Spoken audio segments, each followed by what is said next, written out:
Tumayo ka nga, Ira. Utos ni Teacher Bernadette habang nakataas ang kilay. Pinaspell siya ng pinakamahirap na salita. Namumula si Ira, hawak ang sirang notebook. Nanginginig ang tinig niya, pero tamang sagot niya. Isa-isa, letra por letra. Tahimik ang silid, pero hindi pa tapos si teacher. Magaling ka lang sa pagsasaulo.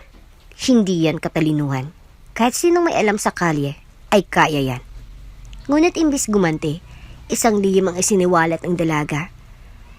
At ang sumunod niyang ginawa, ikinabagsak ng guro sa sahig. Nanginginig, nanlalamig. Ikaw pong ina ko. Kung bago ka pa lang sa channel ito, ibang kwento ni Ate Jane, istorya mo, ikwento ko. Huwag kalimutang pindutin ang notification bell at subscribe po. Hoy, may iniiwan ka yatang kalat dito. Sigaw ng estudyanteng si Camille habang itinuro ang isang papel sa ilalim ng upuan. Hindi pa man nakakasinghot ng hininga si Ira, ay napatakbo ng ina niyang si Aling Remy, naka-uniforme ng janitress. May dalang mop at tabo. Pawis na ito. Bahagyang nauupos ang likod sa pagyuko habang pinupulot ang papel. Narinig ni Ira ang pabulog na tawanan ng makaklase. Anak ng janitress. Baka pag naging teacher yan, ituturo kong paano maglinis ng CR. Bulong ni Camille kay Trish, na agad namang nagtago ng tawa sa likod ng hawak na libro. Nakadungaw si Ira sa bintana. Tahimik. Wala siyang sinabing masama. Wala rin siyang sinagot. Sanay na siya. Sa klase nila, siya ang palaging nakaupo sa pinakahuling row. Hindi dahil sa gusto niya, kundi dahil yun ang tanging pwestong walang katabi. Pero sa kabila ng katahimikang yun, ang pangalan ni Ira ay palaging nasa honor roll. Isang consistent top student mula grade 1 hanggang grade 10. Wala siyang bagong sapatos. Wala siyang iPad. Pero siya lang ang nakakasagot tuwing may biglaang tanong ang teacher. At dahil doon, galit sa kanya si Ma'am Bernadette. Isang araw, sa gitna ng init ng hapon, pumasok si Bernadette sa classroom na parang rampa sa fashion show. Naka-pink heels, kulot ang buhok, at pulang-pula ang labi. May hawak itong folder at may pilyang ngiti sa labi. Tila ba may target siya? Ira? Tawag niya, habang pinapalo-palo ang folder sa kanyang palad. Tumayo ka nga. Agad tumahimik ang klase. Tumayo si Ira. Bitbit ang sirang notebook na may tape ang gilid. At marahang humakbang sa harapan. Pinaspell siya ng pinakamahirap na words. Napatingin ng buong klase. Ang iba napaha. Ang iba naman napapikit sa bigat ng salitang iyon. Tumango sa Bernadette. Kunot ang noo. Habang inaasahang mabubulol si Ira. Ngunit sa kabila ng tensyon, inangat ni Ira ang mukha, nanginginig ang tinig pero matatag. Tahimik, walang tumawa.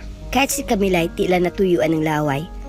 Si Ma'am Bernadette naman ay hindi makapaniwala. Correct. Sambit ni Bernadette pero may lamig ang tono. Pero alam mo Ira, ang katalinuhan ay hindi nasusukat sa memorya. Kahit batang kalye, kayang mag-spell niyan. Kung isa ulo lang. Ang tunay na talino, may pinanggagalingang breeding. Tahimik si Ira, parang may sumumpal sa kanya. Pero hindi siya umiyak, hindi siya umalma. Bumalik siya sa kanyang upuan na tila walang naririnig. Ngunit ang mga mata niya ay puno ng bagay na hindi maintindihan ng ordinaryong estudyante.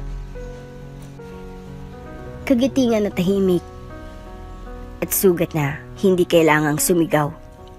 Sa faculty room, habang nagkakape si Ma'am Bernadette, tinanong siya ng co-teacher, bakit mang init ang dugo mo sa batang yun? Matalino naman si Ira. Delpeka ang mga katulad niya.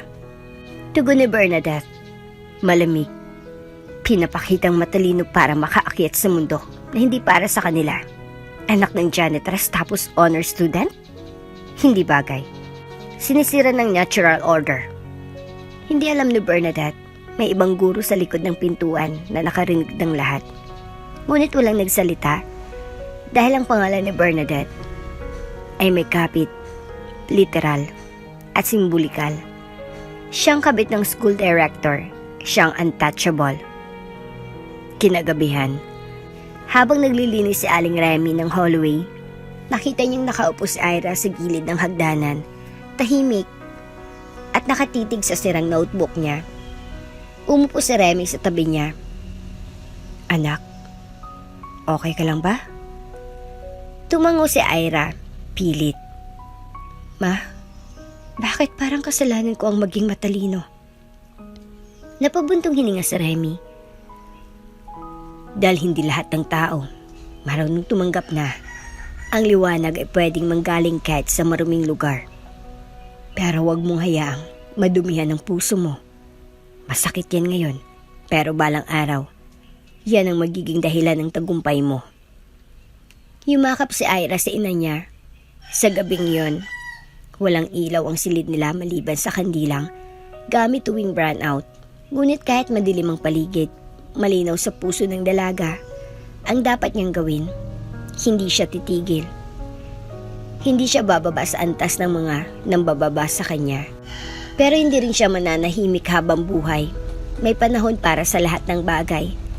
At sa puso ni Ira, nagsisimula ng magluto ang apoy ng katotohanan. Hindi upang manira, kundi upang magliwanag. At sa oras na pinakakailangan.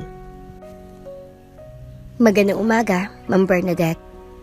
Halos sabay-sabay na bati ng mga estudyanteng lalaki nang pumasok si Ma'am Bernadette sa faculty room. Naka-heels at naka-stiletto. May pulbos ang balikat. May dangling earrings na kumikislap sa ilaw. Kulay maroon ang kanyang bodycon dress. At animoy hindi guro sa isang paaralan kundi isang modelo sa Fashion Week. Walang duda. Siyang pinakaninang sa lahat ng guro. At alam niya ito. Hindi siya ngumiti. Isang malamig na tangulang, ngunit sapat na iyon para kiligin ang isa sa mga baguhang guro. Wow! Bulong ng isa, paano kaya siya nagagawang magmukhang artista araw-araw? Kasi, hindi lang basta guro yan, girlfriend niya ng director. Sagot ng isa pang maingay na chismosong guro. At iyon ang katotohanan na pilit itinatago pero bulgar sa lahat. Si Ma'am Bernadette ay ang kabit ng school director. Walang direktang prueba, ngunit ang mga bulungan sa faculty room ay mas matalas pa sa mga dokumento. Tuwing may faculty meeting, palaging katabi niyang director. Tuwing may evaluation, palaging siyang may pinakamataas na remarks. At kahit wala pang 10 taon sa serbisyo, siya na agad ang pinakabagong head ng English department. Ngunit ang hindi alam ng karamihan, may isang tao na hindi kailanman pumayag sa ganitong sistema. Ang matandang directress, si Madam Eloisa Valencia. Ang tunay na may-ari ng paaralan at asawa ng director. Isang araw, habang nagpapalit ng damit sa silid ang mga guro, biglang pumasok si Madam Eloisa. Bernadette. Matinis ngunit makapangyarihang tinig. Nagulat si Bernadette at halos mahulog ang powder compact. Ma'am, akala ko po nasa retreat kayo sa Tagaytay. Wala akong balak magpahinga habang ang eskwelahan ko ay ginagawang palaruan ng kabit ng asawa ko. Sagot ng directress, matalimang tingin. Napako sa kinatatayuan si Bernadette. Pilit niyang itinago ang kaba sa likod ng mapanlinlang ng ngiti. Ma'am, I think there's a misunderstanding. I am just doing my job. Your job. Ulit ni Madam Eloisa. Ay magturo. Hindi ang gamitin ng katawan at kagandahan para makuha ang hindi mo pinaghirapan. Wala po kayong prueba. Wala pa, pero darating yan. At gaya ng isang bagyong bigla na lang nawala, tumalikod si Madam Eloisa at lumabas. Iniwang mag-isa sa Bernadette sa harap ng salamin. Nanginginig ang kamay habang inaayos ang pulbos sa mukha. Sa labas ng silid, habang naglalakad si Bernadette papunta sa kanyang klase, isang lalaking guro ang lumapit. "Ma'am, ready na po ang grade sheets. Ako na po mag-finalize kung gusto ninyo. Hindi ako nangangailangan ng tulong." Malamig niyang tugon. "Ako ang head. Ako ang bahala." Naglakad siyang muli. Taas noo. Ngunit sa likod ng kanyang elegansya ay may kinikimkim na takot. Hindi pwedeng mawala ang lahat. Hindi ngayon. Sa loob ng classroom, binaling niya lahat ng sama ng loob kay Ira. "Class, open your books to page 231, Ira. You read." Tumingin si Ira sa kanyang lumang libro na yung mga dulo itong kinagat ng daga. Pero tumindig siya. Nagsimulang magbasa. "Louder," sabi ni Bernadette. "Dito sa classroom, hindi sapat ang kaalaman. Kailangan may presence. Pero paano ka nga ba magkakaroon ng presence kung pasensya pa lang ng nanay mong chaditres? Nakakahiya na." Tahimik ang buong klase. Hindi umimik si Ira, pero sa kanyang dibdib ay may apoy na unti-unting lumiliyap. Hindi napansin ni Ma'am Bernadette na habang ginagawa niyang punching bag si Ira, unti-unti siyang kinukutya ng mas bata, mas masigasig, mas tunay na guro na maaring pumalit sa kanya. Sa kabilang silid ng eskwelahan, naroon ng tunay na dahilan kung bakit gano'n na lang ang kahigpit ang kapit ni Bernadette sa posisyon, ang kanyang mamahaling lifestyle. Pag-uwi niya sa kondo, na binabayaran ng director, dumiretso siya sa banyo, tinanggal ang makeup, tinanggal ang peking pilik mata, at doon, sa salamin ng CR, nakita niyang isang babaeng takot mawala ng halaga. Kinuha niyang cellphone, nagdial. "Hello, love?" Malambing niyang tinig, ngunit ang boses sa kabilang linya, malamig. "Bernadette, may naririnig akong mga reklamo. Huwag mo akong idamay." "Pero, sinabi mo." "Wala akong sinabi. Huwag kang gumawa ng iskandalo." At tuluyan na itong binaba. Napaupo sa gilid ng kama sa Bernadette. Sa mga mata niya, unti-unting dumaloy ang luha. Hindi ng pag-ibig, kundi ng takot at panghihinayang. Alam niyang hindi habang panahon siya mananatiling ligtas. Alam niyang pinakamalaking banta sa kanya ay hindi ang direct trust, kundi ang estudyanteng minsan niyang inalipusta. "Tumayo ka nga, Ira," utos ni Teacher Bernadette. Habang nakataas ang kilay, napalingon ng buong klase. Ibang tono ngayon ni Ma'am. May bahid ng mang-aalipusta. Parang may balak muling ipahiya ang estudyante. Hindi kailanman lumalaban. Tahimik na tumayo si Ira. Hawak pa rin ang kanyang lumang notebook. Tuwing oral recitation sa English class, palaging nauna si Ira at palaging binabagsak. "Give me a 3-paragraph analysis of the character development of Elizabeth Bennet," utos ni Bernadette sa isang araw ng klase. Matama na sumagot si Ira. Maayos ang grammar, malalim ang insight. Ngunit pagkatapos siyang magsalita, nagtaas ng kilay ang guro. "That's it? That's your analysis?" "Aniya, that was shallow zero." Napalingon ng klase, lahat ay gulat. Pati ang ilang mga estudyanteng tahimik na humahanga kay Ira. Ibang estudyante nga dito hindi marunong mag-English, pero hindi kasing kapal ng apo. Dagdag ni Bernadette. Hindi na iniingatang mapanira ang tono. Hindi pa raw natapos ang lahat. Nang dumating ang PTA meeting, iniiwasan ni Ira ang dumalo, pero dahil isa siyang honor student, pinilit siya ng principal na umattend. Sa harap ng mga magulang at guro, habang pinupuri ang academic performance ng iba, biglang nagsalita si Bernadette. "May mga estudyante kasi tayong matataas lang ang grades dahil mahilig sa pangongopya." Lumingon ang lahat. Lalo na yung anak ng janitress. Nagugulat ako mataas ang English niya. Minsan, hindi man lang makatingin sa mata. Napako si Ira sa kanyang kinauupuan. Sa gilid ng silid, kitang-kitang pamumutla ni Aling Remy. Tiningnan niya si Ira, ngunit hindi niya alam kung lalapitan bang anak o magtatago sa hiya. Pagkatapos ng meeting, hindi na nakapagsalita si Ira habang sila'y naglalakad pa uwi. Anak, pasensya ka na ha? Mahina lang ang tinig ni Aling Remy habang pilit ngumiti. Hindi naman nila alam ang totoo. Ngunit alam ni Ira na hindi mahalaga kung totoo o hindi. Masakit pa rin.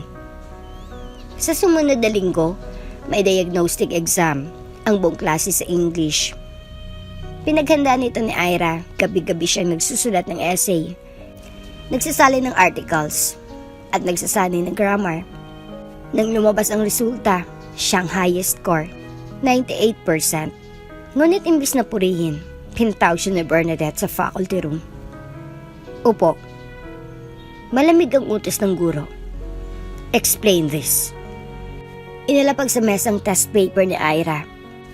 Anong ibig niyo pong sabihin, ma'am? Magalang na sagot ni Ira kahit nanginginig. Tingin mo ba? Sa antas ng pamumuhay niyo? Kaya mong pumasas ng ganito? Siguro may tumulong sa'yo o baka may kopya ka ng test. Nanlaki ang mata ni Ira. Hindi po totoo yan. Nag-review po talaga ako. Walang nagtatanong kung nag-review ka. Sinasabi ko lang, baka nga masyado mong ginagalingan ng pangungopya. Biglang dumating si Aling Remy, dalang mop at timba at natigilan ng marinig ang pag-uusap. Ma'am, pasensya na po. Pero hindi ho magnanakaw ng sagot ang anak ko. Buong tapang niyang sinabi kahit nangingilid ang luha. Hindi kumibo si Bernadette. Nilapitan lang niya si Ira, marahan pero mariing binulong. Akala mo ba hindi ko alam kung sino ka talaga? Hindi mo ako maloloko, Ira. Sa gabing iyon, habang natutulog si Aling Remy, sa gilid ng papag, gising pa rin si Ira. Hawak niyang notebook na may mga sulat niya. May mga linya ng English vocabulary at mga tula tungkol sa ina at pangarap. Sinulat niya roon, sa bawat akusasyon, sa bawat balalait, lalong tumitibay ang paniniwala ko. Ang katalinuhan ay hindi hinusgahan sa yaman, kundi sa tapang ng manatiling mabuti kahit ginugupo. Hindi niya alam kung hanggang kailan niya kakayanin, pero alam niyang hindi siya susuko. Hindi niya kayang saktan si Ma'am Bernadette, hindi pa ngayon, hindi pa hanggang sa malaman niya ang mas malalim pang katotohanan. Maagang dumating si Ira sa paaralan isang Sabado ng umaga, walang pasok. Ngunit tumulong siya kay Aling Remy sa paglilinis ng faculty area bilang kapalit sa late tuition nila noong isang buwan. Wala pa halos ang ibang tao sa paligid kundi lang maintenance staff at security guard.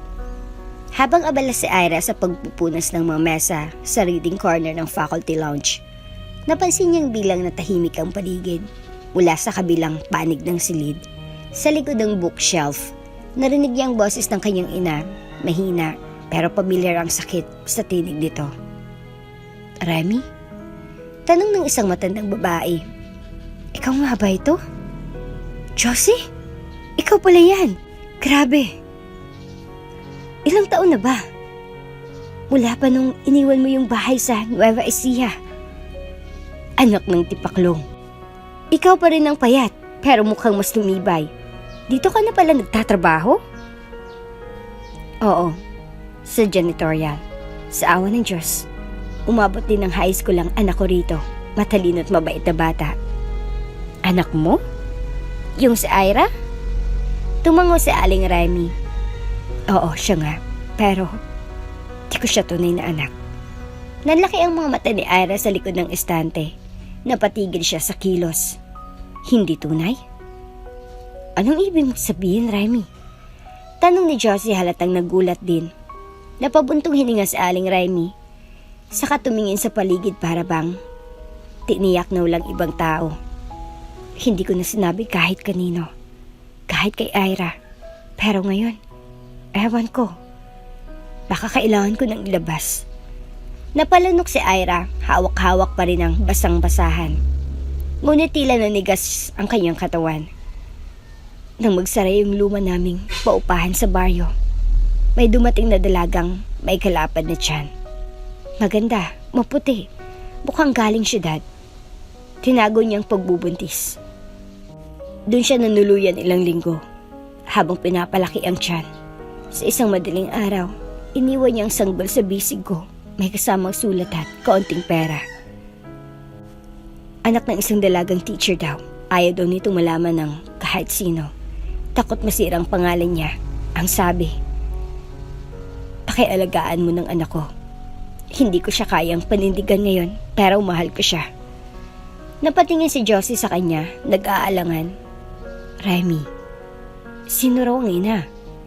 Saglit na tahimik si Aling Remy, pero sa wakas ay binigkas ang isang pangalan na parang kay Ira isang punglo sa puso. Si Bernadette. Si Ma'am Bernadette. Napatigil ang mundo ni Ira. Si Ma'am Bernadette? Ang taong nagpahiya ng lait at tumapak sa dangal niya? Ay siya palang ina? Hindi niya alam kung iiyak ba siya o sisigaw. Gusto niyang lumabas, magpakita, magtanong. Bakit nanatili siya sa likod ng istante? Habang naririnig ang pagpapatuloy ng usapan.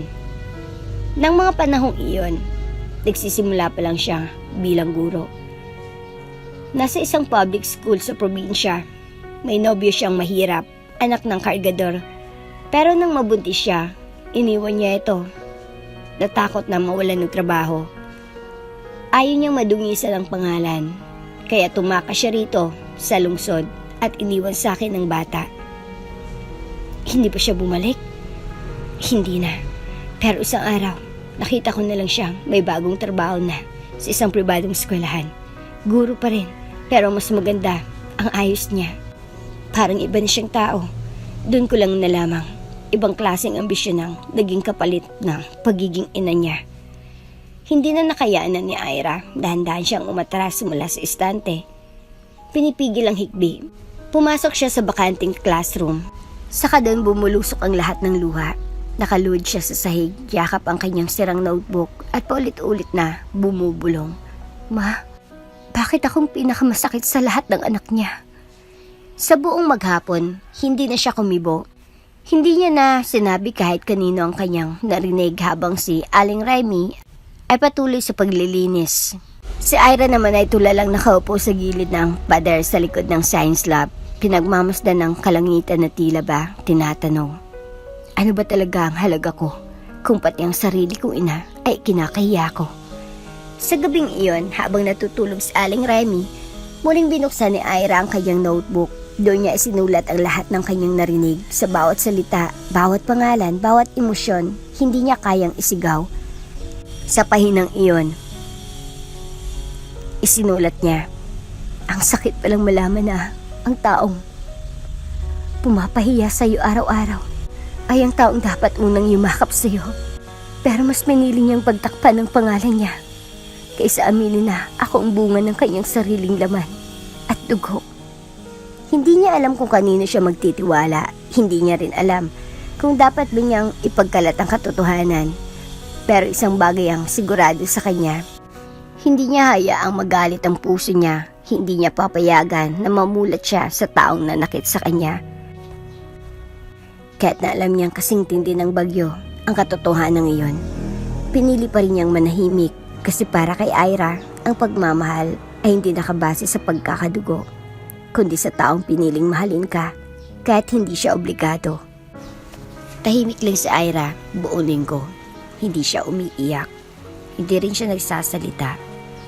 Ngunit sa likod ng kanyang mata, may mabigat na alon na palaging nagbabandyang bumagsak. Tulad ng unos na pinipigil ang langit. Kilala niya na ang kanyang ina. Hindi sa Aling Remy, kundi ang babaeng araw-araw siyang tinatapakan. Si Teacher Bernadette. At kahit anong sigaw ang gustong kumawala sa kanyang dibdib, pinili ni Ira na manahimik. Mas mabuti na ako na lang ang makasaktan. Bulong niya habang mag-isang naglilinis ng chalkboard matapos ang klase. Bawat araw ay tila bangungot sa classroom. Tila sinasadya ni Ma'am Bernadette na mas palalain ang sitwasyon. Class, bigyan natin ng pagkakataon ng mga special students. Yung tipong magaling nga sa spelling pero mukhang mas bagay sa kariton kaysa sa karerang professional. Tumingin si Bernadette kay Ira, hindi na tinatagong pangungot siya. Miss Janitress Jr., basahin mo nga ang unang talata. Napakagatlabi si Ira. Pinilit niyang ngumiti kahit nararamdaman niyang naglalakbay ang luha sa gilid ng kanyang mata. Bumasa siya. Malinaw, walang mali. Pero sa likod ng klase, narinig niyang sabay-sabay na bulungan. Siguro may ADHD yan. Laging tahimik, baka baliw na. Ang weird yun, no? Parang ewan, pero high grades, wow. Bawat pintas, sa bawat insulto, mas lalong lumalalim ang sugat. Ngunit hindi niya piniling kumanti. Sa halip, gabi-gabi, muling binubuksan ni Ira ang kanyang notebook na may punit-punit sa gilid. Sa loob nito, hindi lamang nakasulat ang mga tula at vocabulary. Nakasulat din doon ang bawat araw ng katahimikan, ang bawat segundong pinili niyang patawarin kaysa gumanti. Dear Journal, hindi ko maintindihan kung anong klaseng ina si Ma'am Bernadette. Bakit niya ako kinamumuhian? Hindi ko naman siya kinakausap. Hindi ko siya hinuhusgahan. Ngunit bawat galaw ko, parang may mali. Bawat tagumpay ko, parang may insulto para sa kanya. Hindi ko alam kung ano pa ba ako o kasalanan. Isang gabi, Nay, mahina niyang tanong, bakit mo ako inaalagaan? Kahit hindi mo naman ako anak. Napalingon si Aling Remy, kumunot ang noo. Anak, sino nagsabi sa'yo hindi kita anak? Hindi sumagot si Ira. Tumangulang siya at muli niyang ipinagpatuloy ang pagbanlaw ng tubig. Huwag mo nang alalahanin yun. Sabi ni Aling Remy, ang mahalaga, minahal kita at masigit pa sa dugo. Hindi lahat ng nanay ay galing sa sinapupunan. Minsan, galing sila sa puso. At doon, kahit hindi niya inamin, napaiyak si Ira. Hindi siya umiyak dahil nasaktan siya. Umiyak siya dahil kahit hindi siya tunay, may taong piniling mahalin siya ng buo. Sa eskwelahan, hindi pa rin tumitigil si Bernadette sa faculty room. Isinusuplong niya si Ira sa principal. Sir, I think Ira is developing an attitude problem. Tahimik nga, pero baka mamaya may dinadala palang hindi maganda. Dapat siguro i-evaluate ang psychological state niya. Ngunit ang principal, isang retiradong guro na kilala ang ugali ni Bernadette, tumangulan ng formal pero hindi pinansin. Nang makalabas si Bernadette, ibinulong ito sa kanyang sekretary. Yan si Bernadette, parang bomba yan. Pwedeng sumabog kahit kailan. Isang hapon, habang nag-iisa si Ira sa library, binasa niya muli ang kanyang journal at doon niya isinulat ang pinakamabigat na tanong. Kung ang nanay ko ay ang taong araw-araw akong sinasaktan, dapat ko ba siyang mahalin? Matagal siyang nakatitig sa pahina, tila ba hinihintay ang sagot na hindi kailanman sasabihin ng tinta. Ngunit sa bandang ibaba, isinulat niya, oo, hindi dahil deserve niya, kundi dahil ayokong matulad sa kanya. Hindi siya nagsumbong sa principal, hindi siya nagreklamo sa guidance office, hindi siya nagtangkang ilantad ang lihim ni Bernadette. Tiniis niya. Hindi dahil mahina siya, kundi dahil malakas ang loob niyang magbahal kahit masakit. Sa dulo ng linggo, sa huling pahina ng kanyang journal, sinulat niya, ang sugat, hindi palaging kailangang ipakita. Minsan, mas malakas ang taong pipiling manahimik habang unti-unting naghihilom. At sa unang pagkakataon, habang binabasa niya ang huling entry, ngumiti si Ira. Isang ngiti ng pagtanggap, isang ngiti ng paghilom, isang ngiti ng lakas. Tahimik, pero buo. Ulan ang gumising kay Ira isang madaling araw. Mahinang patak sa bubong ng kanilang maliit na tahanan, pero sapat na para hindi na siya muling makatulog. Tumayo siya, nagsindi ng kandila dahil wala na namang kuryente. At dumiretso sa lumang mesa sa tabi ng bintana. Humugot siya ng malalim na buntong hininga. Binuksan niya ang kanyang lumang notebook. Ang makapal, marupok, at may tape sa mga gilid. Ito ang kanyang lihim na silid. Ang tanging niyang kausap sa mga panahong ayaw niyang maging pabigat sa ina. Ngayon, sa ilalim ng dilaw na ilaw ng kandila, humugot siya ng panibagong pahina. At doon, sinimulan niyang isulat ang liham para sa babaeng minsan niyang pinangarap na tawaging mama. Ngunit ngayon, kinikilala niyang kanyang multo. Mahal kong mama, hindi mo ako kilala. Oo, siguro. Kilala mo ako, pero sa paraang hindi ko dapat maranasan bilang anak. Sa'yo ako natutong tumahimik kahit gustong-gustong sumigaw. Sa'yo ko naramdaman kung paano maging wala sa mata ng isang taong dapat ay unang nagmahal sa akin. Hindi mo ako kailanman binigyan ng dahilan para isipin kung mahalaga ako. Sa halip, binigyan mo ako ng rason para tanungin ang sarili ko. Ano bang mali sa akin? Alam mo bang bawat beses mo akong pinapahiya, parang dinudurog mo ang bawat pag-asang pinanghawakan ko? Na baka, kahit kaunti, may puwang ako sa mundo mo, pero mali pala. Hindi ko isinulat ito para sumbatan ka. Hindi ko rin ito isinulat para ipagtapat ang alam ko. Isinulat ko ito para lang masabi. Masakit, sobra. Pero kahit ganun, hindi kita kayang kamuhian. Mahal kita, kahit hindi mo alam. Kahit hindi mo ako kaya mahalin. At kahit kailan, hindi ko hiningi ang buong buhay mo. Isang sulyap lang ng pagtingin, sapat na sana. Ira. Hindi niya alam kung ilang patak ng luha ang bumagsak sa papel. Mabasa ng ilang letra, pero hindi niya binura. Hinayaan niyang maging marka iyon ng lahat ng sakit na hindi niya nasambit. Nang matapos ang liham, pinunit niya ito mula sa notebook. Ngunit imbis na itapon, iipasa, isiniksik niya ito sa gitna ng paborito niyang pahina, ang pahinang nagsasaad ng kanyang pangarap. Maging guro na, hindi nang bababa ng estudyante. Ilang linggo ang lumipas, patuloy pa rin ang katahimikan ni Ira. Sa klase, saglit siyang binabalikan ng mga pilit na insulto ni Ma'am Bernadette. Ngunit ngayon, tila nawawala ng dating lakas ng guro.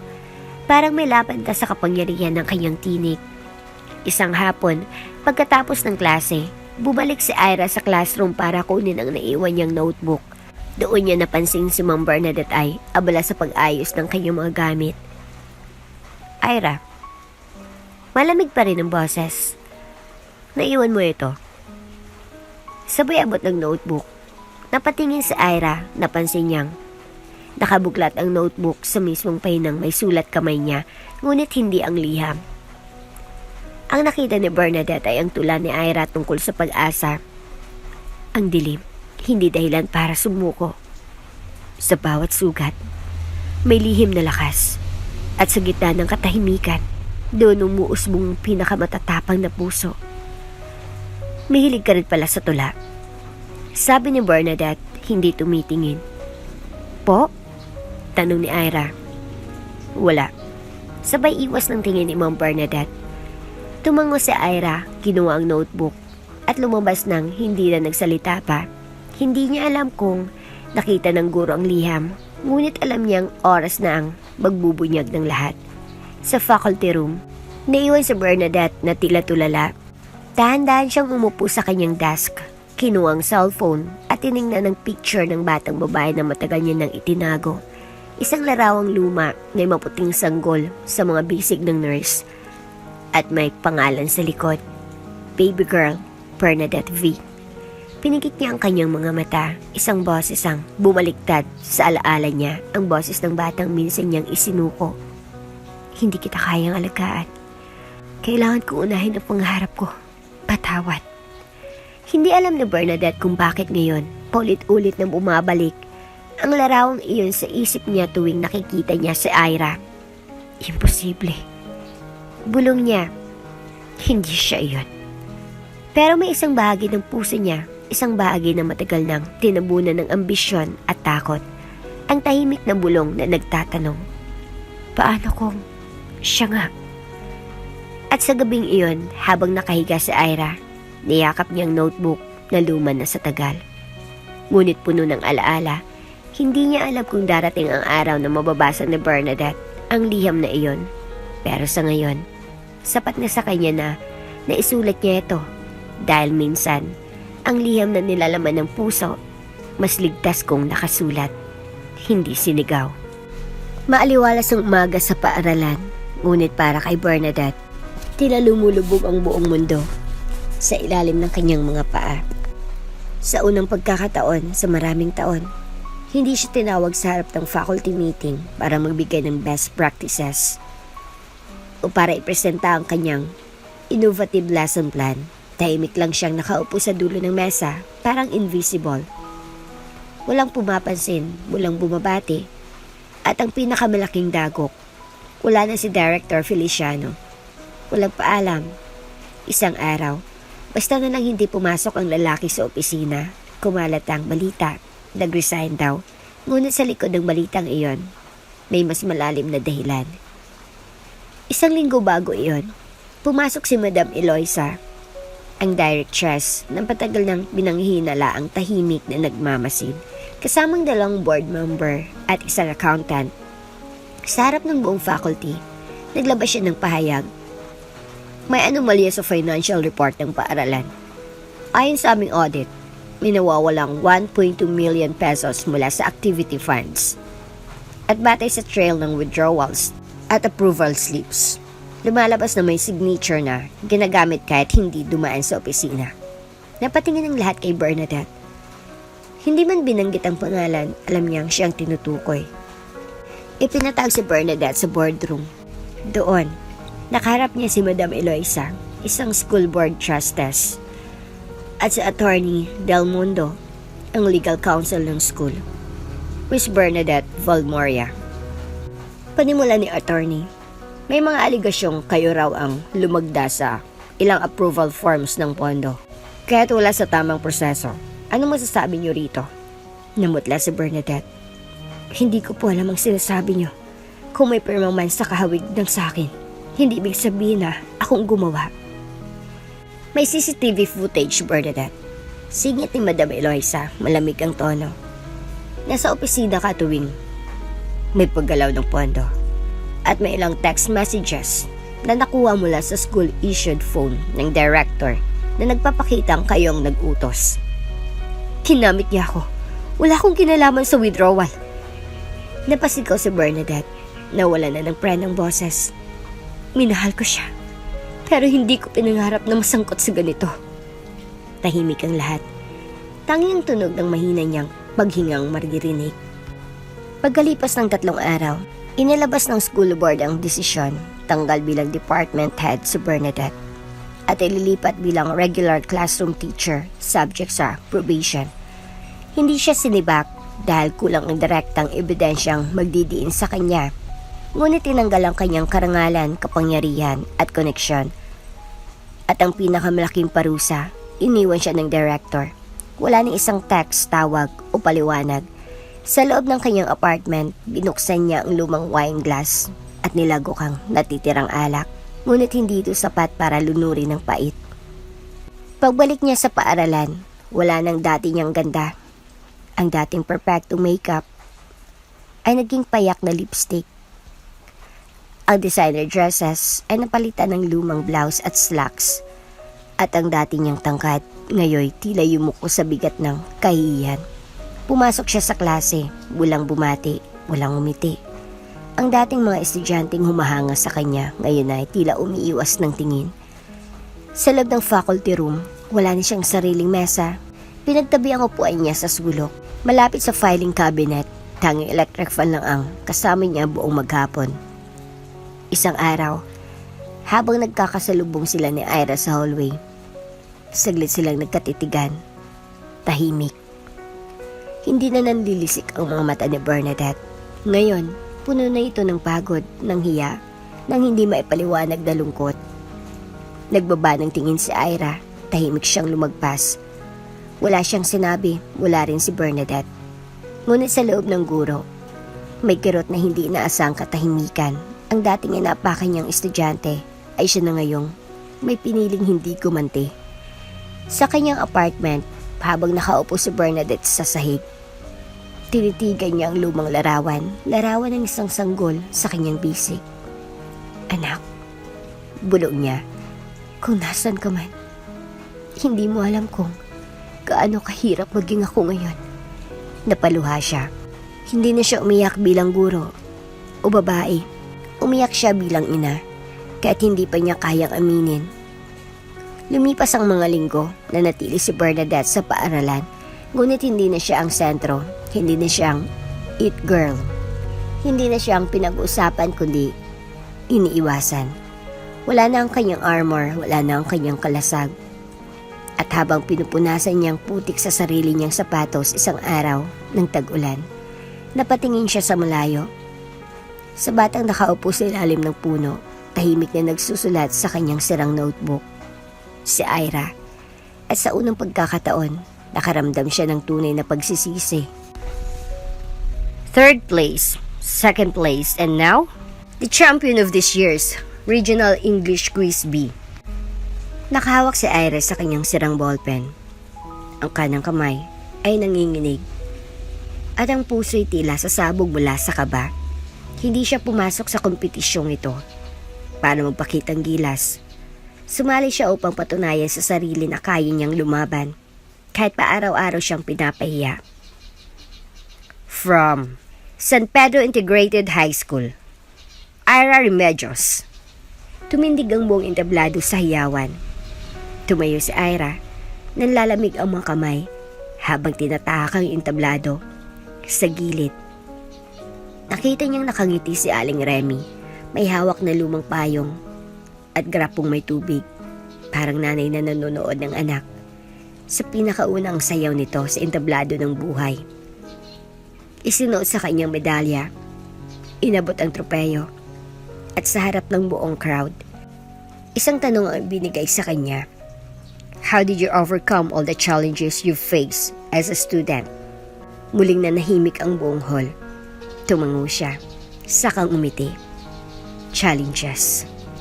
Panimula niya are like rough walls, but they are not there to block us. They're there to remind us to climb. May ilang sumipol, may tumawa, ngunit karamihan ay humanga sa kanyang katahimikan at tapang. I didn't come from privilege, but I came from love. And that was enough to make me believe in myself. I owe this to my mother, who raised me with dignity. Kahit ang trabaho niya ay hindi kailanman pinuri ng lipunan. Napatingin siya kay Aling Remy na ngayon ay umiiyak sa saya. Hindi niya binanggit ang panlalait. Hindi niya idinetalya ang bawat pang-aapi ni Bernadette. Hindi siya nagsumbong sa TV. Sa halip, pinili niyang magpasalamat. Miss Ira Remedios. Sabi ng head ng Scholarship Foundation sa isang formal na pagtitipon sa eskwelahan. You've been selected as one of the 5 nationwide scholars for our international university partner in Singapore. May collective gasp ang buong faculty room, maging ang ilang dating nambabash kay Ira na panganga. Ngunit ang hindi nila alam, si Ira ay hindi lang basta matalino, matatag. Sa gilid ng silid, si Bernadette, tahimik na nakaupo, pinapanood ang lahat. Hindi niya malaman kung anong mas mabigat, ang bigat ng inggit o ang bigat ng guilt. Sa loob-loob niya, alam niyang hindi niya kailanman pinuri ang batang ito. Ang anak niyang isinuko, ang estudyanteng araw-araw niyang pinapahiya. Ngunit ngayon, siya ang ini-interview ng isang national TV host. Tonight on Gabi ng Pag-asa, makikilala natin ang isang batang babae na ipinanganak sa kahirapan, ngunit umangat dahil sa talino, tiyaga at pagmamahal ng isang ina. Tumutok ang buong klase sa faculty room Sabay-sabay na napatingin ang maguro sa TV screen. Nagsimula ang segment, lumabas ang footage ni Ira habang nagwawalis sa harap ng bahay nila. Kasama si Aling Remy, nasa background ang tambak ng lumang dyaryo, sira-sirang tricycle, at mga kalderong pinagtagpi-tagpi. Hindi madali ang buhay. Ani Ira sa interview, pero hindi ko siya ginawang dahilan para hindi mangarap. Anong masasabi mo sa mga taong nanghusga sa'yo? Tanong ng host. Tumahimik si Ira, tinignan niyang kamera, saka mahinahong sumagot. Wala pa akong galit sa kanila, kasi kung hindi dahil sa sakit, baka hindi ako natutong maging matatag. Isang linya, isang sulyap. Ngunit tumagos iyon kay Bernadette na nooy nakaupo sa faculty room na tila binagsakan ng langit.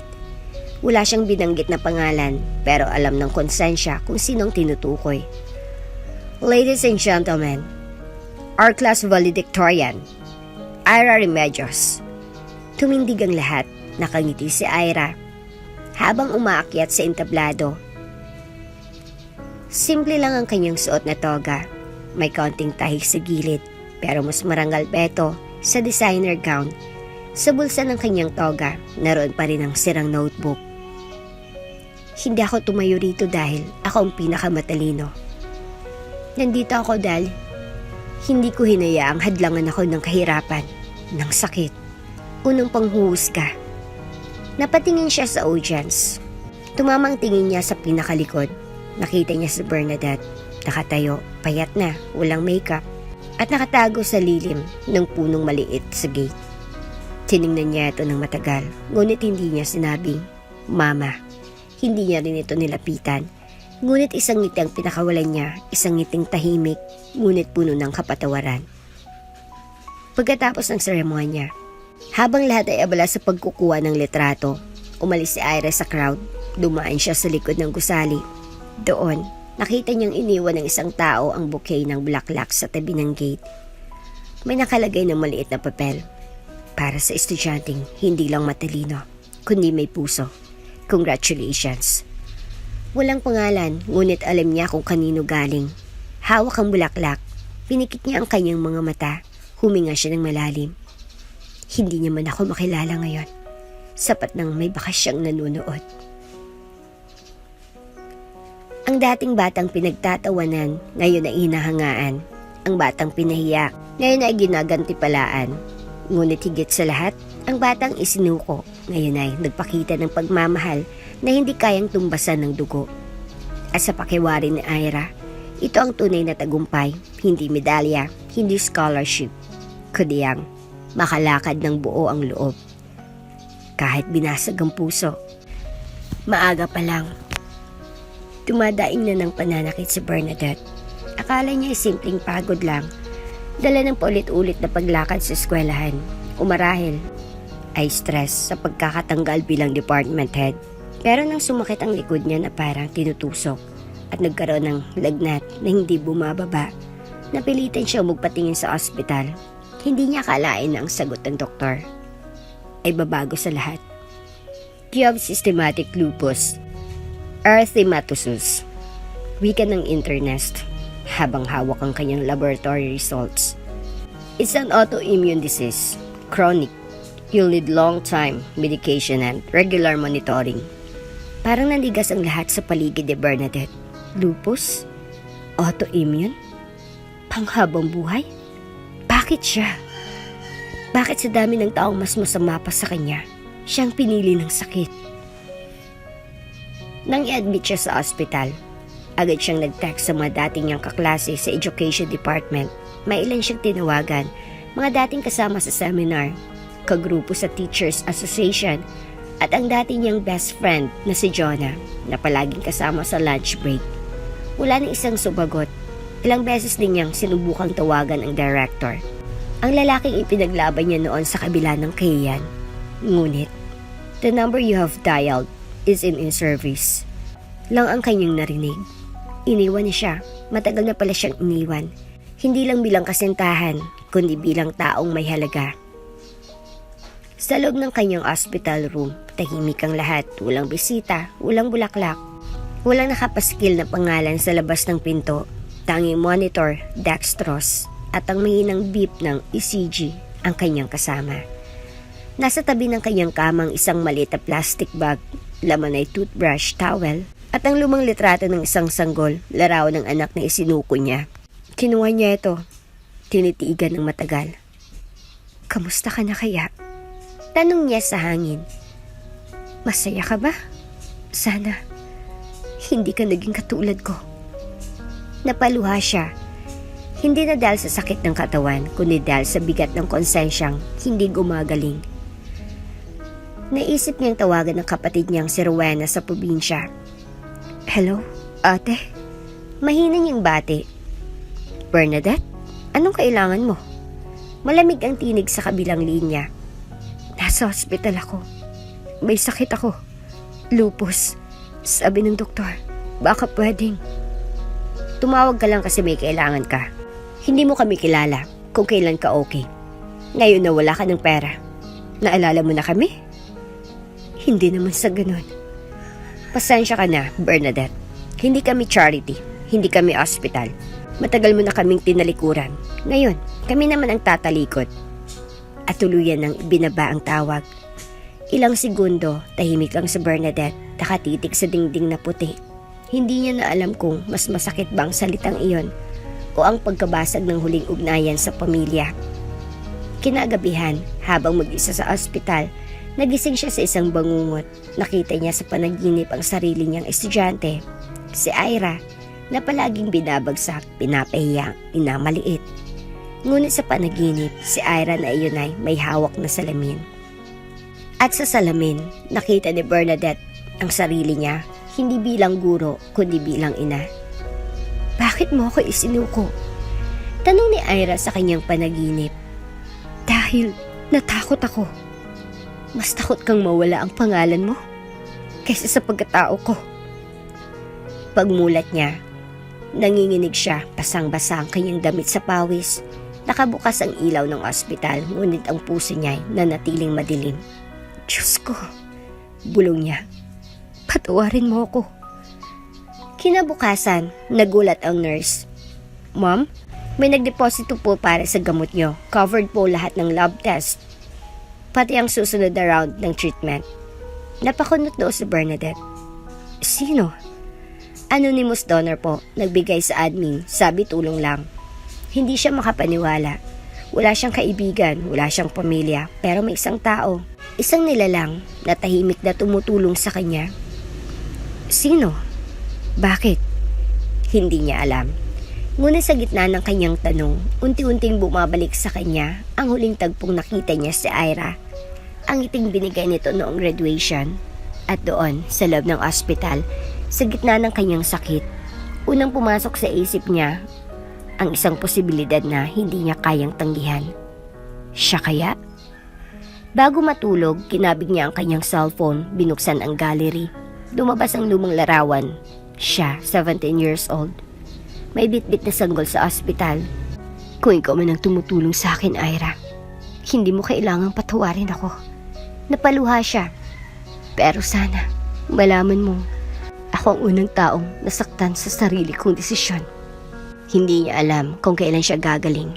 Hindi rin niya alam kung babangon pa siya. Pero sa unang pagkakataon, hindi na siya galit sa mundo. Dahil ngayon, alam niya na ang tunay na halaga ng pagiging mag-isa. Iyon ay hindi parusa ng langit, kundi paniningil ng nakaraan. Tahimik ang gabi sa ospital. Sa labas ng bintana ng kwarto ni Bernadette, umaambon. Ngunit sa loob, mas malamig ang hangin dumadampil sa kanyang balat kaysa sa patak ng ulan. Isang buwan na siya roon. Isang buwan ang patuloy ang kanyang gamutan para sa lupus, na parang unti-unting nilalaso ng katawan. Ginugupo ang mga buto at ginagapang ang lakas niya. Ngunit sa kabila ng kahinaan, isang bagay ang hindi niya maipaliwanag. Bakit tuloy-tuloy ang bayad sa ospital? Hindi birong gastos niya, check-up, dialysis, gamot, lab test, CT scan. At sa tuwing mapupuno ang bill, bigla na lang may magbabayad. Ma'am, wika ng admin staff isang araw. Covered na po ang next 2 weeks ng medication ninyo. May nagpadala na po ulit. Sinabi pa kung sino? Mahina niyang tanong, nanginginig ang boses. Anonymous donor pa rin po. Same as last time. Ang bilin lang po, wag nang itanong. Basta alagaan ng sarili. Hindi niya mapigilan ang luha. Sinong tao ito? Wala na siyang kaibigan, wala siyang pamilya. Ang ilang kakilalang naiwan, umiwas matapos siyang masangkot sa iskandalo sa eskwelahan. Ang director, na minsang ipinaglaban niya ng buong puso, wala nang bakas kahit sa social media. Pero may isang nilalang na hindi siya iniwan. Diyos ko, bulong niya habang yakap ang kumot. Sino ka man? Bakit mo ginagawa to para sa akin?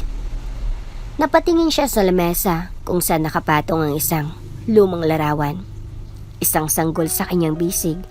Bagong panganak pa lamang, larawan iyon ang lihim na iniwan niya sa mundo. Anak, bulong niya, kung alam mo lang. Isang gabi, habang binibilang ng admin ang pinadala sa ospital para kay Bernadette, napansin ng nurse ang pangalan sa log sheet. Ira Remedios, ito na naman ang anonymous donor. Bulong ng staff, hindi ba yan yung scholar na nasa TV dati, yung top-notcher? Oo nga, ang bait pala talaga nun. Ngunit kahit madalas si Ira ang nagpapadala, ni minsan ay hindi siya pumirma bilang anak. Hindi rin siya pumapasok sa kwarto ni Bernadette kung may araw. Dumadalaw lang siya tuwing gabi, tahimik, di nakikilala. Isang gabi, dumating siyang bitbit ang isang maliit na lunchbox. Ipinasok niya ito sa desk ng nurse on duty. Mainit na sopas, mas gusto pa niya ng sabaw kaysa gatas. Bulong niya.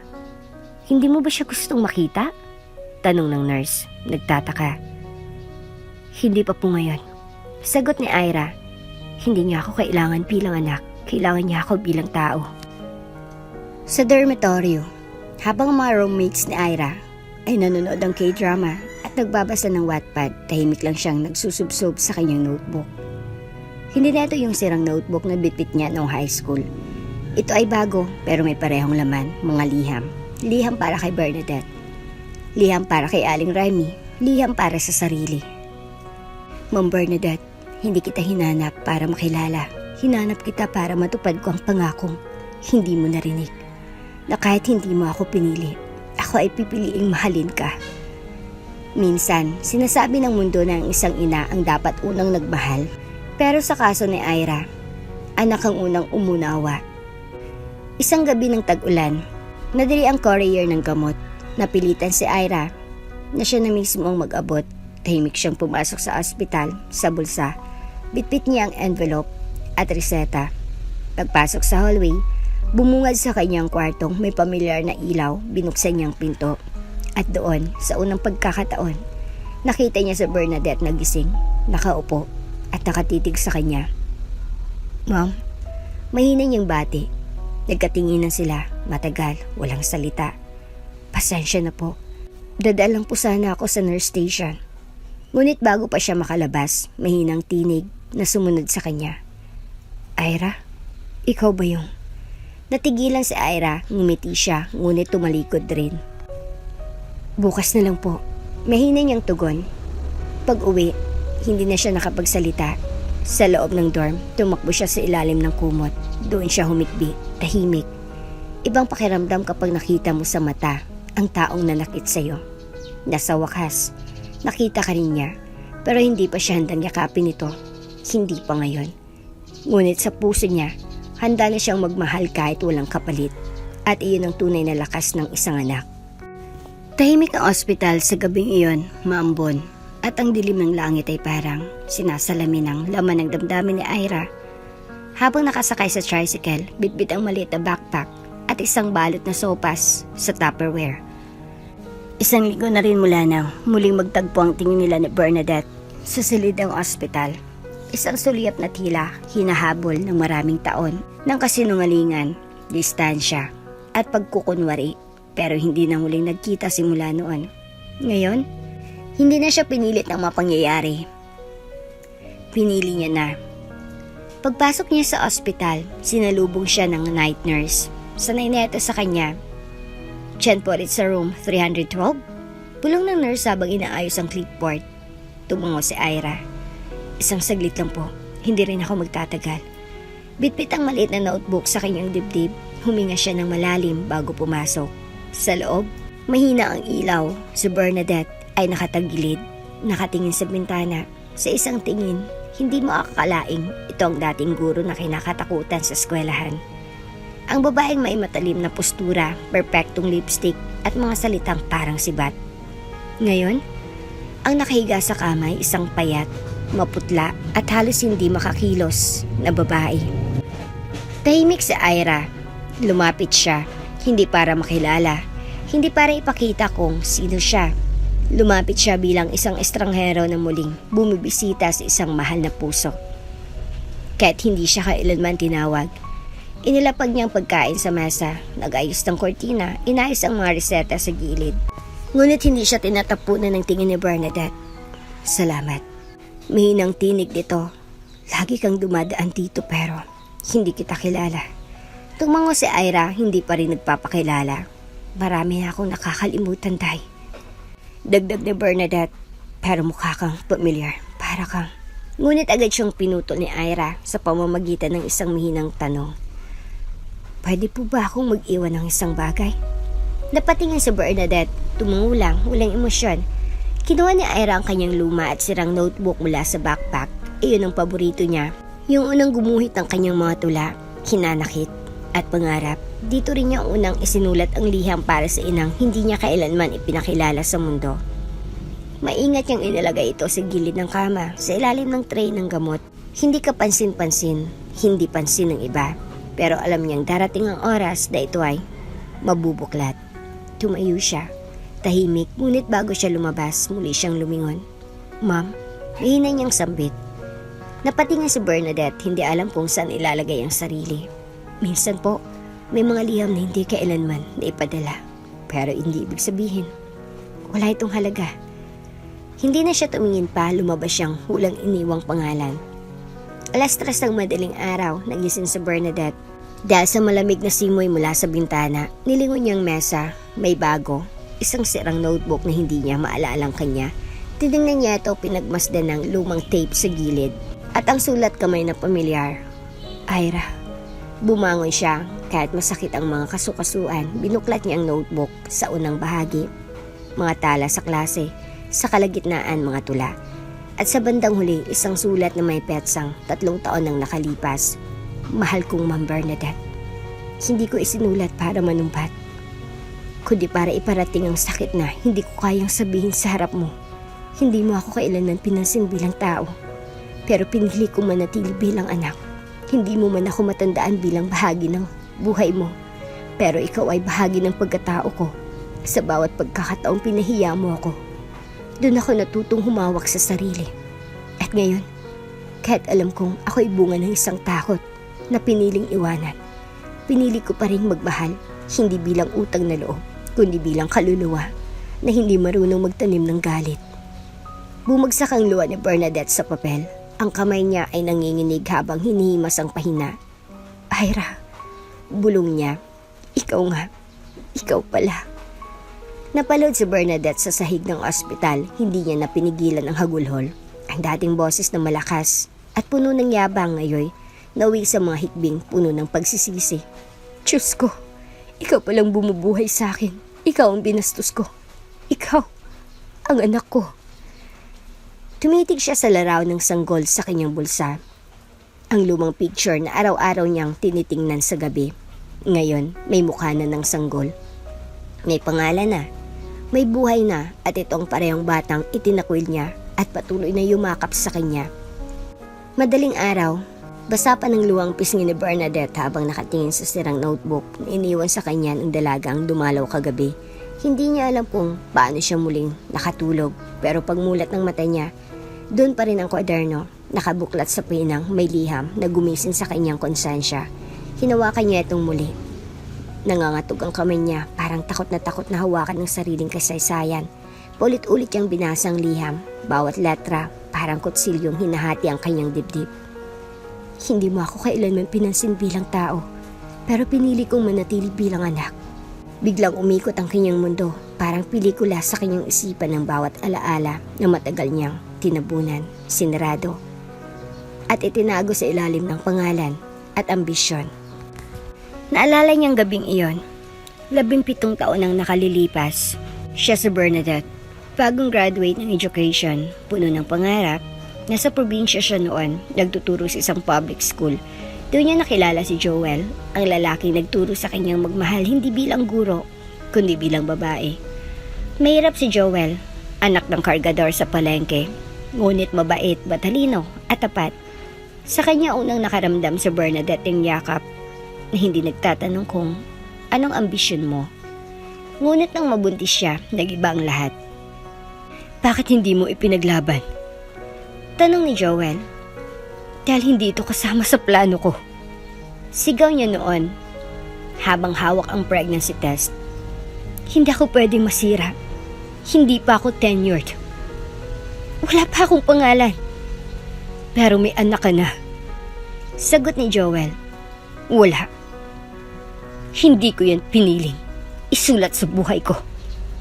At iyan ang huling gabi na nakita niya si Joel. Umiiyak. Umalis. At hindi na bumalik. Ngayon, habang nakatitig siya sa notebook na hawak ni Ira, sa lahat ng taon ng sakit, napagtanto niya. Siya palang batang iyan.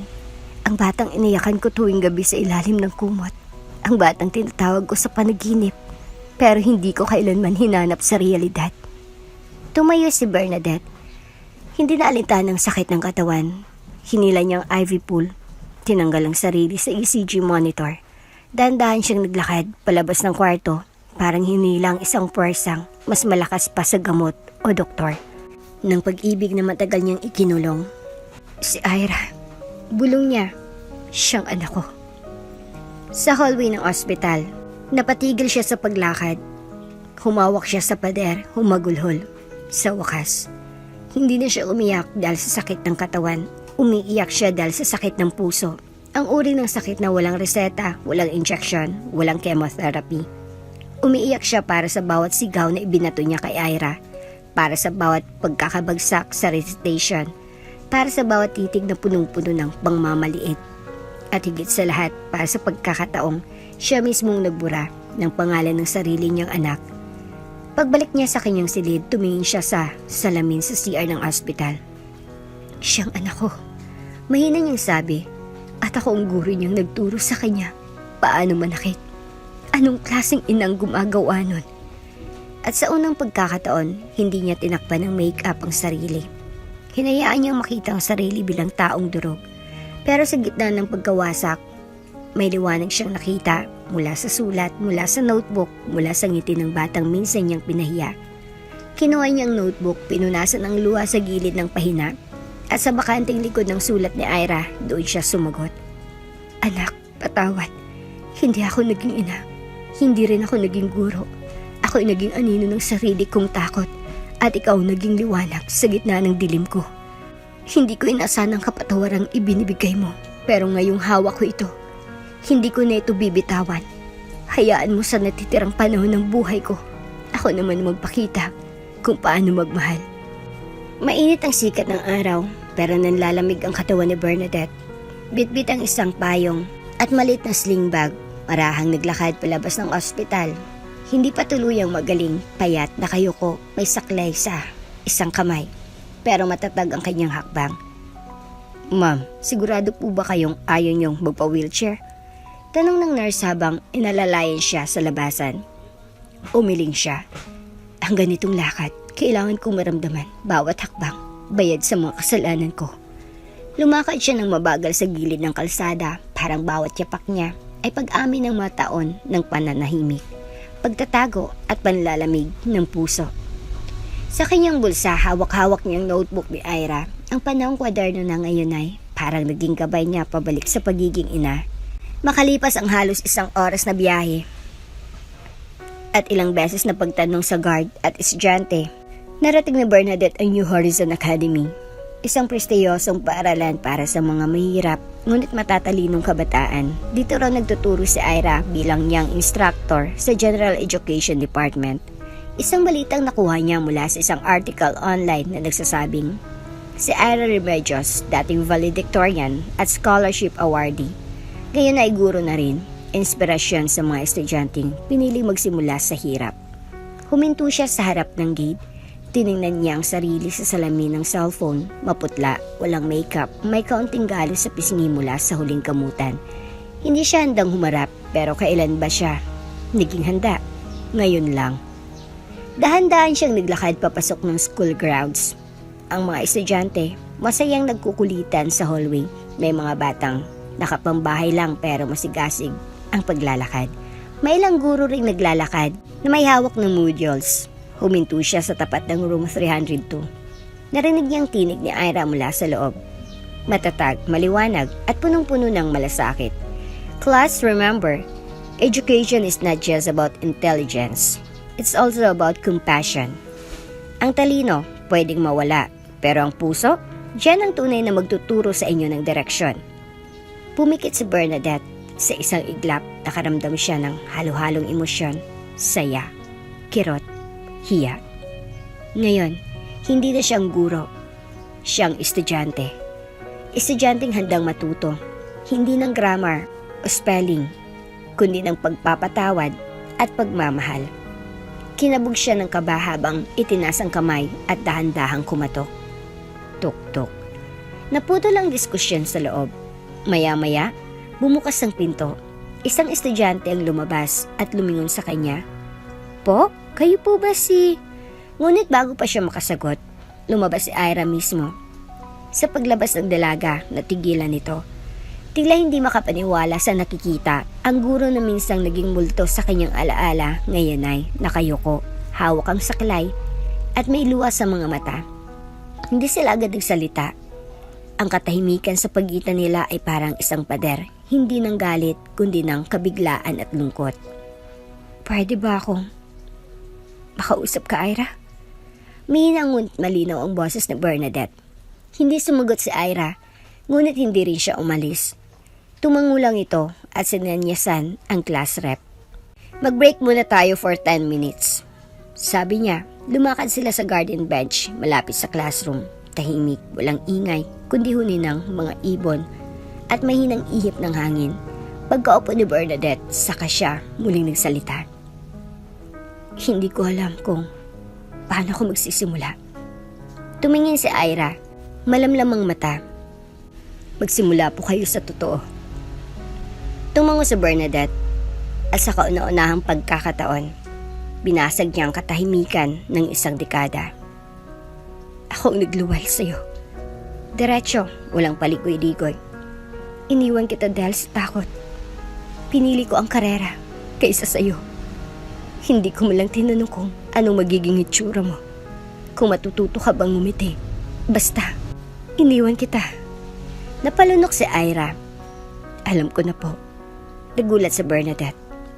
Kailan mo nalaman? Bago pa ako magtapos sa senior high, narinig ko si Nani Remy, ang dating kapitbahay niyo sa probinsya, habang nag-uusap sila. Lahat po mula sa inyo. Hanggang sa dahilan kung bakit ni minsan hindi kayo tumingin sa akin ng may malasakit. Nagpalit ng hangin ng paligid. Parang bumigat ang lahat. Parang wala nang hininga ang lupa sa ilalim nila. Bakit mo ako tinulungan pa rin? Tanong ni Bernadette. Halos hindi niya na mapigilan ang hikbi. Sinaktan kita. Tinuring kitang wala. Ginawa kitang kahiyan sa harap ng klase. Tumingin si Ira sa kanya. Walang galit. Tanging pagod na ng puso. Kasi hindi ko kayang manirahan sa galit. Hindi yan ang itinuro ni Nani Remy. At hindi rin yan ang gusto kong ituro bilang guro. Lumapit si Ira, marahang inilapat ang palad sa kamay ni Bernadette. Hindi niyo po ako kayang mahalin noon. Pero ako, natutong magmahal. Kahit hindi ako minahal pabalik. Doon, tuluyang bumagsak si Bernadette sa luha.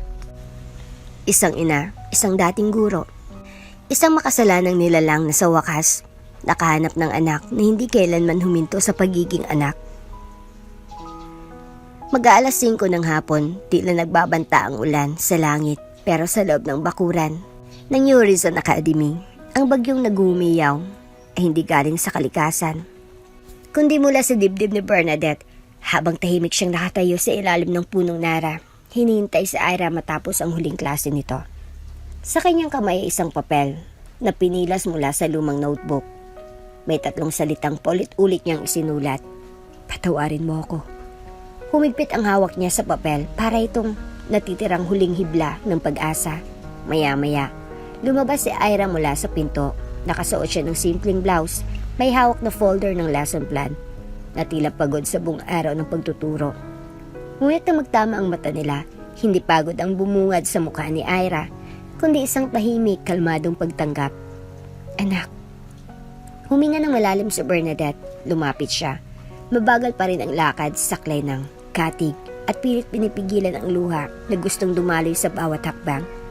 Paglapit niya, napalud agad ang matanda sa harap ni Ira.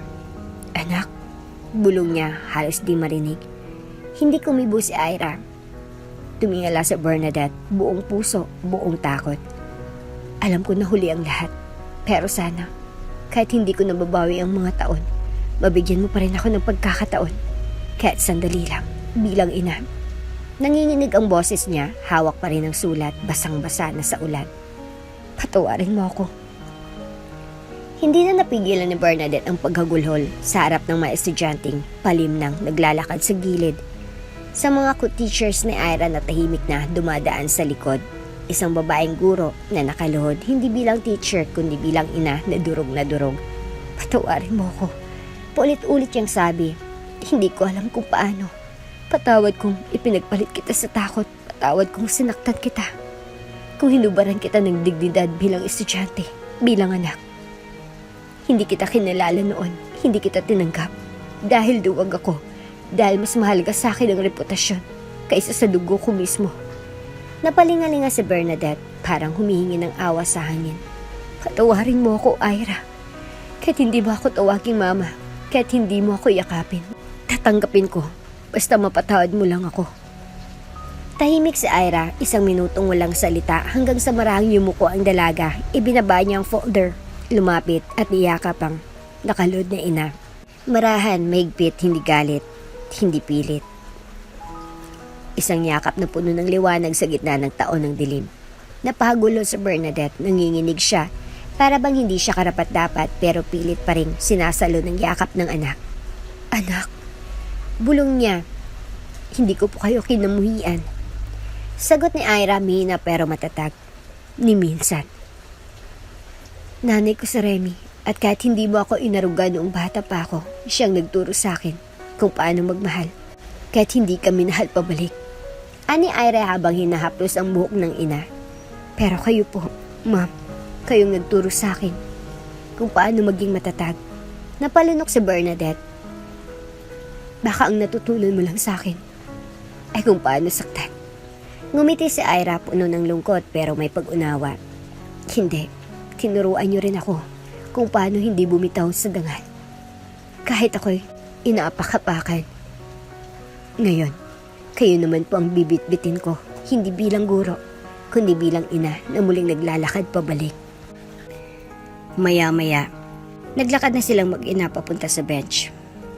Tinulungan ni Ira si Bernadette. Umupo. May mga estudyante na lumapit, nag-abot ng tubig. May guro ring lumapit, tahimik lang nang umiti. Ang mundo na minsang tumalikod kay Bernadette, ngayon ay unti-unting bumabalik. Hindi dahil pinatawad siya ng lahat, kundi dahil may isang taong hindi kailanman tumigil sa pagmamahal sa kanya. Pagkaupo nila, kinuha ni Ira ang notebook na inabot ni Bernadette. Maayos pa pala ito, sabi niya. Nilagyan ko na ng luha. Sagot ng ina, napatawa kahit basa pa rin ang pisngi. Iba yung klase ng tinta. Sagot ni Ira, hindi nabubura pero natuto yung kusa. Nagkatinginan sila. Hindi kailangan ng maraming salita. Sa simpleng yakapan, alam nila na hindi sila guro at estudyante. Hindi na sila estranghero, sila ay mag-ina.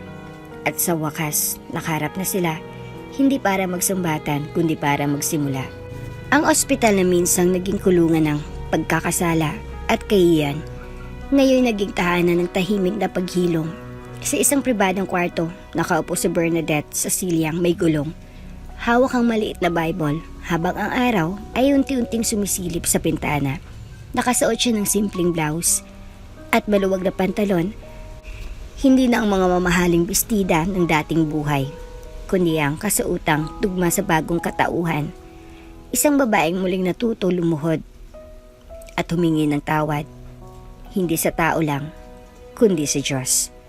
Sa tabi niya, binubuksan ni Ira ang thermos ng sabaw habang may hawak na agenda ng seminar. "Ma, ready ka na po ba?" Tanong niya mahinahon. Tumango si Bernadette.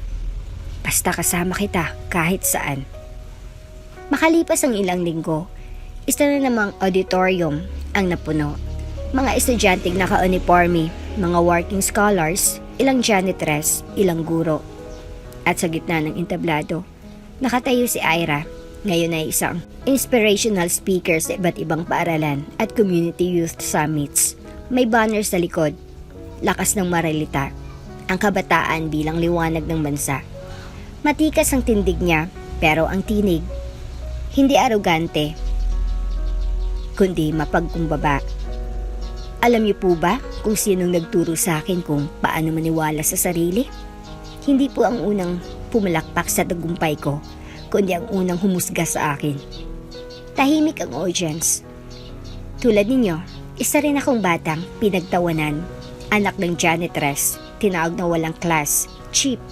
Hindi para sa tagumpay, kundi may isang guro na, kahit hindi niya sinasadya, naitanim sa puso ko ang matibay na ugat ng pananampalataya sa sarili at sa Diyos. Nagbulungan ng mga tao. Sino kaya iyon? Ngumiti si Ira at narito po siya ngayon sa aking tabi. Tumayo si Bernadette mula sa audience. Nakatalukbong ng show. Lahat ay napatingin, hindi siya kilala ng karamihan. Isa lang siyang tahimik na matandang babae, ngunit sa mata ni Ira, siyang naging simula at wakas ng isang revolusyon sa kanyang puso. Paglapit ni Bernadette sa entablado, tinulungan siya ni Ira paakyat. Tumayo si Bernadette sa likod, ngunit tinawag siya ng anak. "Ma, sabihin niyo po ang gusto niyong sabihin." Huminga si Bernadette ng malalim. Hawak ang mikropono, nanginginig ang kamay. "Ako po si Bernadette, dating guro, dating mapanghusga, at dati ring ina na tumalikod sa anak niya." Nabigla ang lahat. Hindi po ako karapat-dapat magsalita sa harap ninyo. Pero kung may matutunan man kayo mula sa akin, ito lang. Ang pagmamahal, kahit huli, ay hindi kailanman wala ng saysay. Pagkatapos ng seminar, maraming lumapit kay Ira para magpa-picture. Ang iba, niyakap po si Bernadette, isang lalaking guro, ang lumapit at bumulong kay Ira. Siya ang dating guro ng English dito, di ba? Hindi ko akalaing ganito pala. Ngumiti si Ira. Tao rin siya. At ngayon, mas tao pa siya kaysa sa marami sa atin. Umalis sila ng tahimik sa van pa uwi. Nagsandalan si Bernadette sa balikat ni Ira. "Anak, salamat sa pagbibigay sa akin ng pangalawang pagkakataon." Ngumiti si Ira. "Kahit kailan naman po, hindi ko tinanggal sa inyo ang pagiging nanay mo."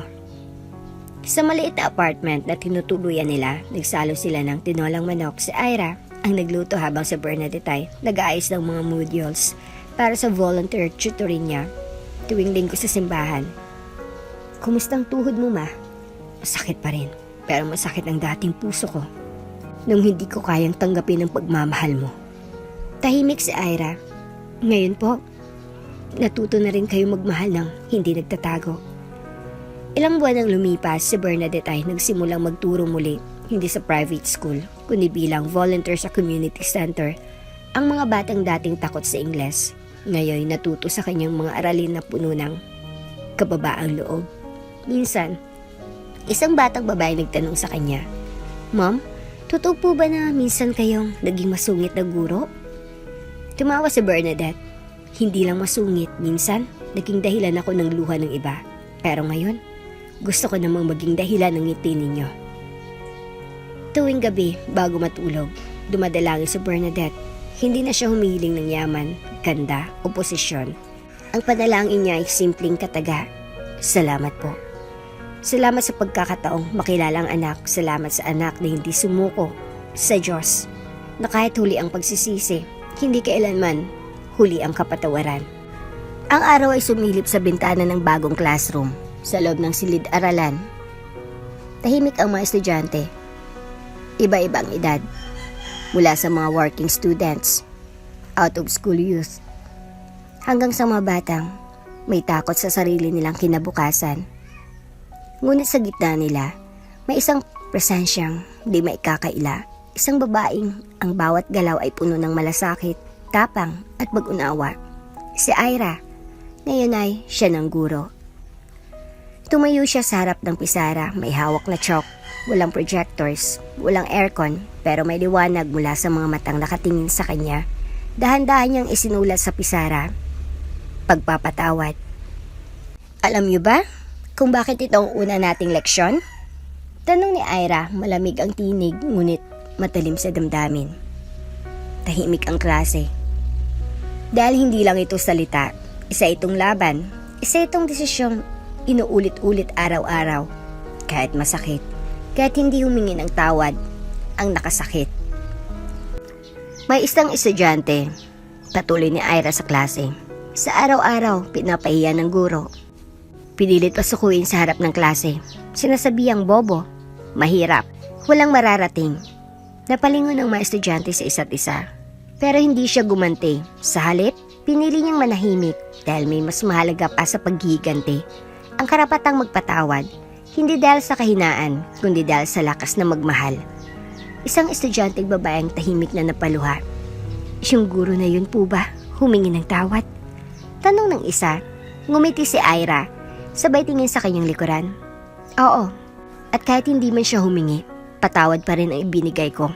Dahil minsan, ang taong nanakit sa atin ay siya ring pinakamaraming kailangan ng paghilo. Pagkatapos ng klase, isa-isang lumapit ang mga estudyante kay Ira. Ang iba, may tanong. Ang iba, may sariling kwento ng sakit. At habang nagtuturo siya ng mga leksyon sa utak, si Bernadette sa likod ay tahimik na natututo ng mga leksyon sa puso. Lumapit ang isang batang lalaki. Bitbit ang nanay niyang janitress. Ma'am, janitress po nanay ko. Pero gusto ko pong matutong mag-Ingles tulad ninyo. Napangiti si Ira, yumuko siya at hinawakan ng balikat ng bata. Alam mo, sa tingin ko, mas matalino ka pa sa akin kasi ngayong bata ka pa lang. Alam mo nang pahalagahan ng nanay mo. Sa likod ng silid, si Bernadette ay humikbi, tahimik. Hindi dahil sa galit sa sarili, kundi dahil sa panibagong pag-asa. Makalipas ang klase, lumabas na ang lahat. Naiwan sina Bernadette at Ira. Lumapit si Ira, bitbit ang kanyang chalk box at isang maliit na medal. Ma, ano ya? Para sa'yo to. Nagulat si Bernadette. Para saan ito, anak? Para sa unang guro na nagturo sa akin ng pinakamahirap na leksyon sa mundo. Hindi grammar, hindi vocabulary, kundi ang umibig ng walang hinihinging kapalit. Niyakap ni Bernadette ang anak, matagal, tahimik. Sa sumunod na mga buwan, nagtulungan silang magturo sa community centers si Ira sa panitikan at communication, si Bernadette sa basic English at adult education. Sa bawat estudyante, may kwentong iniiyakan at sa bawat klase, may pader na nababasag ng kahiyan, ng trauma, ng takot. Minsan naabutan sila ng ulan habang naglalakad pa uwi. Ma, sabi ni Ira habang nagtatakip ng payong, kung babalik ka sa dati mong paaralan at magturo muli, kakayanin mo kaya? Ngumiti si Bernadette. Hindi na ako babalik para maging guro nila kasi sa puso ko, ikaw na ang naging guro ko.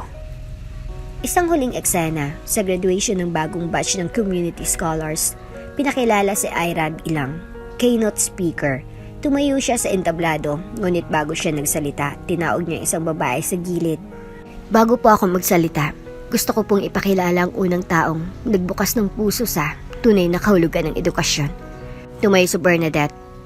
Lumapit sa gitna ng entablado. Hindi po siya perpekto, pero sa kanya ko natutunan na minsan ang mga sugatang guro ang may pinakamahusay na aralin sa buhay. Mga araling wala sa libro, kundi nasa puso. Nagpalakpakan ng buong hall. May mga umiiyak, may mga yumayakap sa kanilang ina. Sa huli, muling nagsulat si Ira sa pisara. Pero hindi na chalk ang gamit, kundi marker sa pisara ng puso ng bawat batang nangangarap. At sa pinakalikod ng klase, may matandang babae, nakangiti. Hindi na kailangan magsalita dahil alam niya sa wakas, natapos ng leksyon at naipasa niya na ito sa anak niyang minsang hindi niya pinansin. At dito na nga po nagtatapos ang ating kwento. Hanggang sa muli. Kung bago ka pa lang sa channel neto, ibang kwento ni Ate Jane, istorya mo, ikwento ko. Huwag kalimutang pindutin ang notification bell at subscribe button.